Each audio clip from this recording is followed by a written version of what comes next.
Hey guys, I wanted to talk to you today about something that I've seen a lot of people posting about, and I thought, well, I'll go ahead and do mine.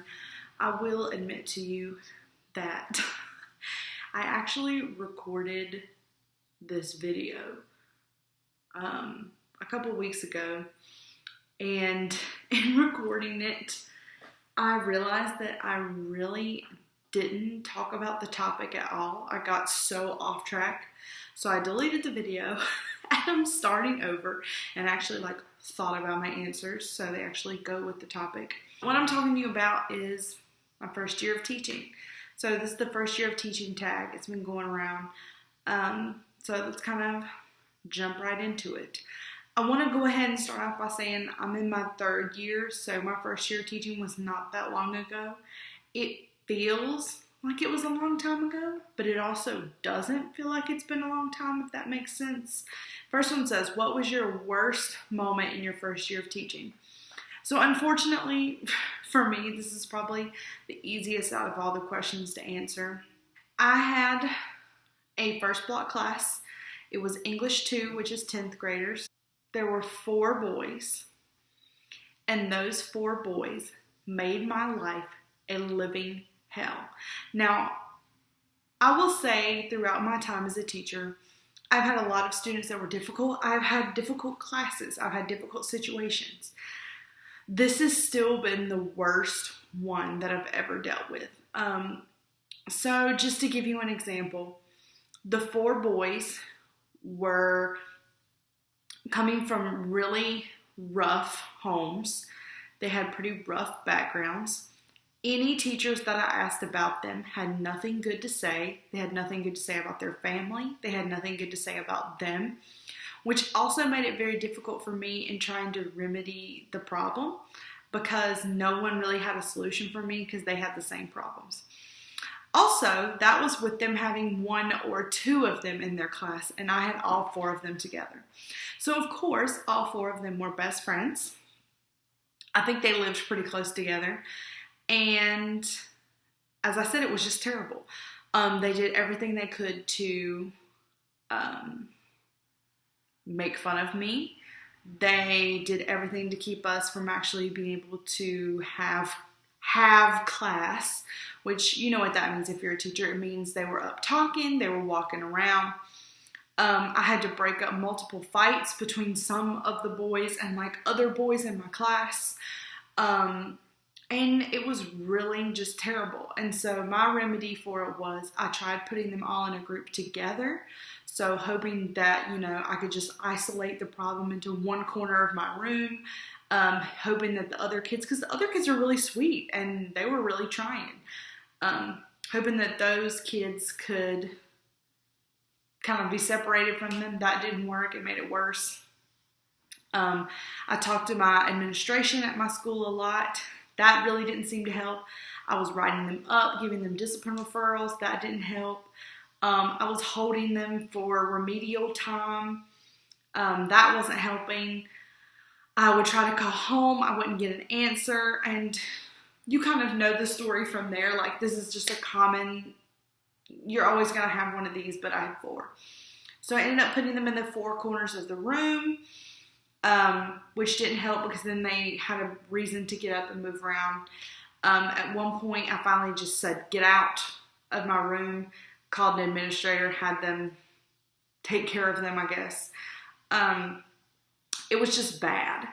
And looking back on it, I don't really know what else I could have done. I think it was just one of those situations where it was only made worse by the fact that it was the first block of my first semester ever teaching. And I was just so overwhelmed. But even now, I don't really know what I would have done differently. So that was definitely my worst moment. What was my best moment from my first year? So that's number 2. And the next class that I had, I'm pretty sure it was the second block class that I had after that terrible class, was a journalism class. And it was a pretty big class for a journalism class. I had never taught journalism before. I knew nothing about it. I had one of the other teachers that was teaching journalism at my school helping me. And it was just a great group of kids, especially going from that first block to that second block. These were kids that took honors classes, that took AP classes. Not that I'm saying those are the best kids, but they do have a good work ethic usually. And they were really, in saying that they were good kids, they had good personalities. They know when to have fun. They knew when to be serious. And we just had a lot of fun in that class. We got to do a lot of cool projects in there, and I love seeing the things that they created. And also, there's no state test for journalism, at least in North Carolina, which means that I didn't have to worry about them specifically learning this and this and this. Yes, I had them learning things, but I didn't have to worry about them really like performing on a big final test for the state, which means we got to do a lot more creative things. We got to do photography and videography, and editing and all that kind of stuff. And it was just a nice change from my first block. So that was one of the best moments. So number 3 says, what is your biggest regret from your first year? So I would say my first year, I tried really hard to be cool. So it's kind of hard to explain what I mean by this. I think it's kind of obvious, but in coming in, when I first started, I was 21 or 22 when I started teaching, which means that if I had an 18-year-old in my class, that's how close we were in age. And so a lot of times when I say like I was trying to be cool, I tried really hard to relate to the kids, and I guess what I'm trying to say is I didn't really need to try. Not that I'm just like, I'm cool, but like I was already really close in age to them, and so I didn't really have to do that much to relate, but in me pushing it and trying to show that I'm cool, like, hey, I'm using memes in my class, and hey, I know that song you're listening to, it's kind of, it just, the kids kind of could tell, I guess, that I was trying really hard to relate to them, and maybe even, I'm going to be your friend. And it ended up with a lot of problems in my class where the kids, if I tried to say, hey, you need to sit down, you need to do your work, they'd be like, hey, man, because I'm not cool anymore. I'm actually being the teacher and doing my job. So probably my biggest regret is I can just be me. I can just be me and still be able to relate to my kids without being like Mrs. Cool. It also made it really hard to discipline them and actually have class. So I need to be able to put kind of that friendship aspect aside. I can still be friendly with them, but I don't want to be their friend, if that makes sense. So number 4 says, what is something you wish you knew before you started teaching? So I have 2 answers to this, and they kind of go together. So the very first thing is I felt super weak in knowing how to teach my content. And I know that sounds really strange for me to have just came out of college and to quote unquote know everything, have a degree in it, and still feel not confident.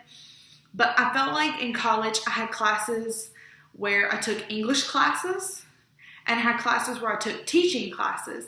And I maybe only had 1 or 2 classes that were about teaching English. And I really felt like sometimes I didn't know how to actually teach English. I would have like, okay, I definitely know what a verb is. How do I teach a kid what a verb is? More than just handing them a textbook and a worksheet. So I had to really do a lot of experimentation and figuring things out. So something that would be something I definitely wish I had more experience with and more knowledge of was about teaching my content. And the other thing is classroom management. Obviously, I had that big problem with those 4 boys in my first block. But I think everyone coming into it has a problem with classroom management. You just don't know what to do.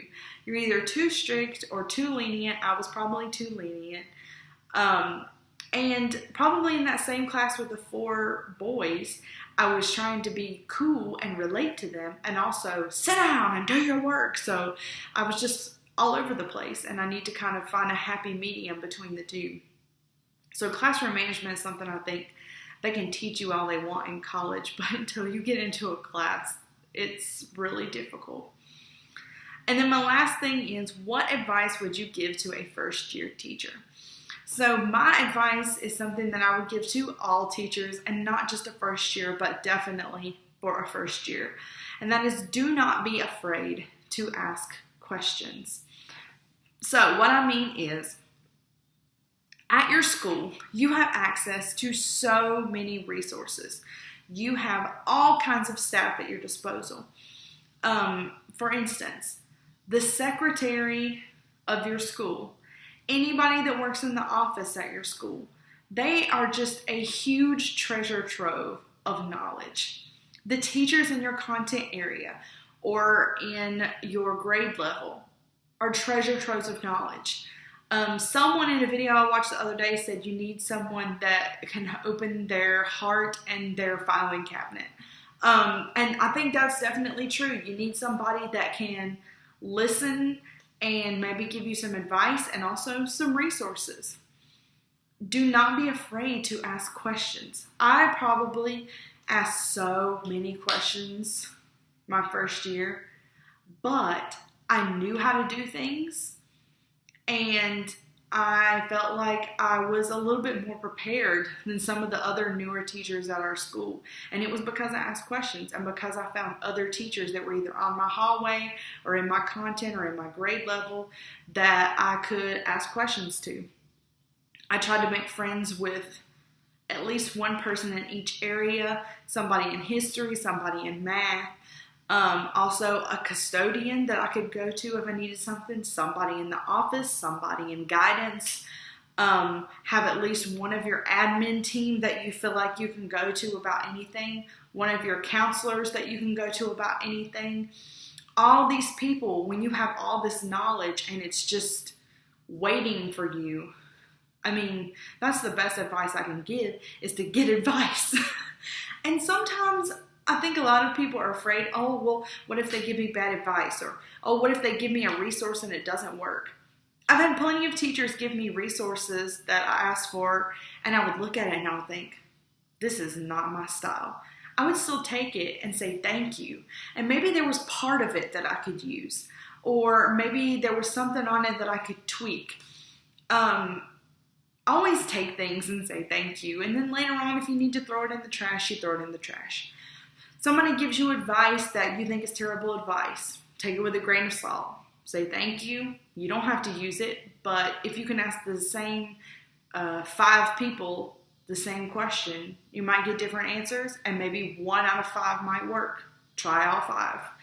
I think as a first-year teacher, you really don't have a lot of play, and this might be wrong of me, but I think you don't have a lot of place where you can say, like, oh, I'm not going to do that. Oh, I know that ain't going to work.